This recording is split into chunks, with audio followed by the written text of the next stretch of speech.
waa kuwii 10 ka cayaaryahan ee ugu sarreeya Olimbikada asal ahaan Soomaalida. Qaybta labaad. 5.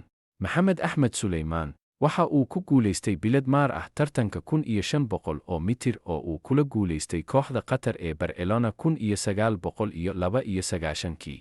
Wuxuu noqday ciyaaryahankii ugu horreeyay ee Soomaali ah oo ku guulaysta Olombikada. 4. Maxamed Axmed waxa uu Kanada u matalay 2020 Olombikada Tokyo ee tartanka 5000 ee mitir. Wuxuu ku guulaystay bilada qalinka. 3. Cabdi Nageeye waxa uu ku guulaystay bilada qalinka ee maratonka Olombikada Tokyo 2020. Waxa uu u ordayay Netherland.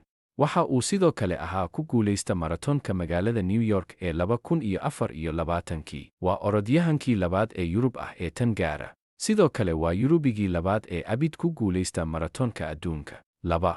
Bashiir Cabdi maratonka weyn ee Belgian Soomaaliya wuxuu ku guulaystay bronze Tokyo 2020 wuxuuna galay mid ka wanaagsan 4 sano kadib isagoo silver ku qaatay Paris. Wuxuu ku guulaystay 20ka hore Olombikada Rio wuxuuna ku guulaystay 2018 horyaalkii ciyaaraha fudud ee Yurub. Tani waa sababta uu kaalinta labaad ugu jiro liiskayaga. Mo Farah orodyahanka Britishka ah ee 4 jeer ku guulaystay biladaha dahabka ee Olombikada ayaa ku guulaystay 5000 ee kiiloomitir iyo 10000 oo kiiloomitir oo ka dhacay London 2012 iyo Rio 2016. Isaga lama barbar dhigi karo qofna. Waad ku mahadsan tahay daawashada. Riix badhamada like iyo subscribe si aad u hesho muuqaalo badan oo sidan oo kale ah.